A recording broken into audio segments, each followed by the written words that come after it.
Hi guys! Magandang gabi! Welcome back po dito sa Gandara sa YouTube channel for Showbiz Update. Andito na naman nga po akong muli nagbabalik. Nagmamaganda rin yung kachismosang Kimpa. Wala na nga pong iba ang lokarita si Gandara upang maghatid sa inyo ng latest update and fresh happenings patungkol kina King Chu and Paolo Avellino. And para nga sa gabing ito, ang atin pong tatalakayin at pag-uusapan ay mayroon nga pong kinalaman dito sa Kim Pao na kung saan may nakakagigil na bashers na may ron pa atang gustong mangyaring masama sa Kim Pao. Dulot ng sobrang pagkainggit. Lalo pa nga at nagsimula ng manyanig po ng buong bansa ang Kim Pao dahil nga sa inilabas na teaser for The Alibay. Anyway, bago tayo mag-start, sa mga di pa nakaka-subscribe sa ating channel, paki-click lang po tayo ng subscribe button natin at notification bell na nariyan sa baba upang maging updated po kayo at ma-notify tuwing may bago po tayong chika at balita hinggil sa Kim Pao. Basta mga balita na may kinalaman kina King Chu and Paolo Avellino, sagot na nga po natin yan. And eto na nga, walang patumpik-tumpik pa pag-usapan natin to dahil gusto nila ng gusto nilang sumikat. Eto, pag hindi ka naman po talaga ng gigilat na imbierna sa mga taong ganito po ang utak. Biruin po ninyo, naghahangad po sila na may mangyaring masama po sa Kim Pao. Aba, anong klaseng utak mayroon ang mga tao pong ito. Sarap pag kumari nga lang, sarap sakalin no? And palagay ko ay dahil nga ito sa allergy sila sa araw na to. Gawa nga ng ipinakita na nga po at pinasilip ang The Alibay. Nang dahil nga po sa nangyaring lindol, mga kakimpaw, eto nga po at mayroon po silang hinahangad na mangyaring masama kina Kim and Paolo. Tinatanong nila kung buhay pa daw ba ang Kim Pao. And dahil rin sa paglindol, sinasabi nilang magpa-flop ang The Alibay sapagkat ang paglindol raw po ang senyales na flop ang series ng Kim Pao. Isang malaking babala sa Kim Pao na wag nang ituloy marahil ang nais nilang iparating. Ito, hayaan po ninyo na basahin ko. Ang sabi ho rito ni Nini Fave, ang lakas ng lindol sa Cebu. Buhay pa kaya sila? Daming aberya. Ilalabas lang ang teaser. Sign na iyan na flop. At nakatagpa po ang Dreamscape PH. Ha ha ha ha. Ganyan katatapang ang mga taong to. Mayroon pa talagang pagtag sa Dreamscape PH.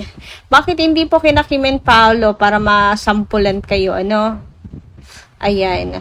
Buhay pa kaya sila? Ano yung gusto niyo na patayin ng Kim Pao? Grabe. Daming aberya daw. Ilalabas lang ang The Alibay na parang gusto nilang iparating na kalikasan na mismo ang sumusuka sa The Alibay. At bakit naman? Anong kinalaman ng The Alibay sa kalikasan? Yan yung mga epekto ng mali niyang gawain sa kalikasan yon. Hindi yung Kim Pao na disiplinado at may pakinabang sa lipunan. Hindi kagaya ng mga bashers dyan sa tabi-tabi na wala nang ambag sa lipunan. Anto-toxic pang tao. 'Di ba? Ewan ko kung saan kayo pupulutin, hindi ko alam parang kung hindi po sapat ang napakainit na lugar para po sa inyo. Grabe, no? Anyway, buti na lang po talaga at safe sina Kim and Paolo. Ngayon alam na natin kung gaano kaiitim ang budhi ng mga bashes talaga. Huwag kayong mag-alala. Darating din ang karma sa inyo, no? Kayong mag-alala dahil gaano man ninyo anuhin ang tirahin ng Kim Pao, blessings ang kapalit niyan. Huwag kayong mag-alala dahil ang kinamumuhian ninyong The Alibay ay hindi po hindi po mapupospond. Imposible po yan. Excited na nga, to be honest. Sabihin nyo man at itag nyo pa ang Dreamscape. Excited pa sila na ipalabas ang The Alibay sa sobrang ganda nito. Kaya sorry na lang, mantag kayo dyan naman, magparinig kayo dyan na magiging flop, walang may pakialam. Diba? Wag kayong mag-alala. Sasampalin kayo ng katotohanan na pag naipalabas na ang series, baka pati nga kayo ma-enjoy ang panonood sa sobrang ganda. Makalimutan nyo na Kim Pao pala yung bida doon dahil in a character sina Kim and Paolo. Ganun sila kahuhusay na artista. Mabibigyan po nila yung justice ang napakagandang proyekto na ibinigay po sa kanila at ipinagkatiwala ng Dreamscape. Kaya sa mga sinasabi niyong bluff dyan, nako, mag-ano pa kayo, times 2 pa ng dasal.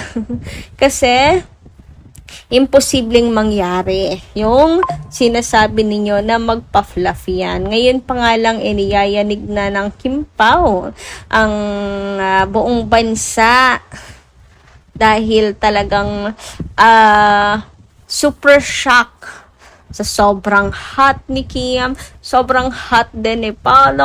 OMG, maglaway kayo dyan mga bashes kayo.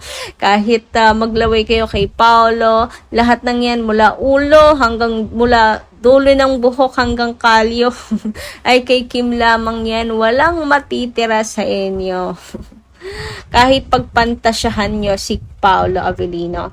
Anyway, sabi naman dito ni Ma'am Vivian, maganda ring gabi.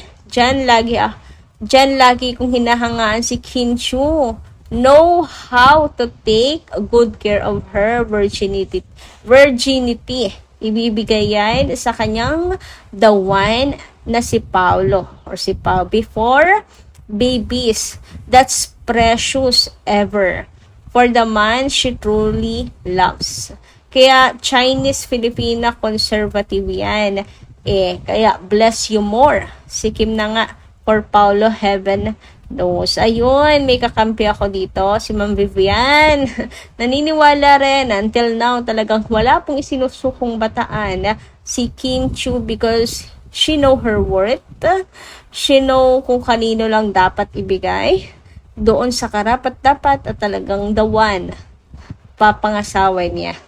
Kaya nga, no si Kimi sa live-in and babies before marriage. Diba? Hindi po siya support sa premarital sex. Okay? Ayan. Ay, premarital sex. Wala naman siyang sinasabing ganun pala. Ang sinasabi niya lang is hindi siya, no siya sa live-in. Ang gusto niya talaga kasal. Kasal muna bago live-in. Yun yung paniniwala ni Kim. And based naman sa pagkakakilala natin sa kanya, no?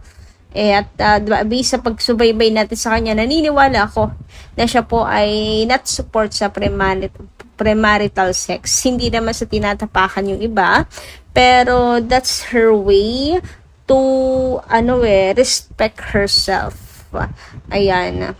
Anyway, sabi naman dito ni Ma'am Norma Daya, Gandara, good evening. We seniors ay talagang convinced na talagang secret married na sila. Uy, grabe naman nga yun for all those videos and vlogs that we heard and read by US, ay by us siguro by us. Ang capital letter naman kasi madam, ay talagang hindi na kami papakahirap na paniwalaan na sila na. With their ways and moves, their feelings with each other are true testament na sila na. Si Jake Cuenca na friend ni Paolo, best friend po, ay parang may advice kay Paolo na sinang-ayunan ni Paolo. Jake Cuenca recently had a breakup with his rumored GF. That's why he shared his advice to Paolo to better settle down and enjoy life. with Kimi, whose time lost will never be regained. God bless Kim Pao, legit vloggers, seniors, friends, and Aki. So, ayan po. From Ma'am Norma Day. Napakaganda naman ng na-share nyo na to, Ma'am Norma. Pag-usapan nga natin yan late sa susunod.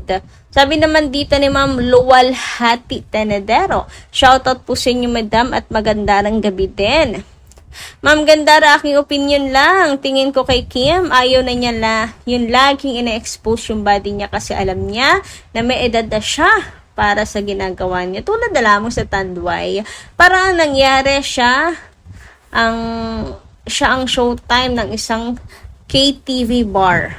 Siguro, nagsasawa na rin siya sa pagsasayaw sa harap ng lalaki at dirty old man na nakikita niya. So, ayan. Kayo guys, ano inyo masasay patungkol dito? Pa-comment lang po dyan sa baba. At hanggang dito lang muna ating update. Kita-kitsa lang po ulit sa susunod nating chikas. Maraming salamat.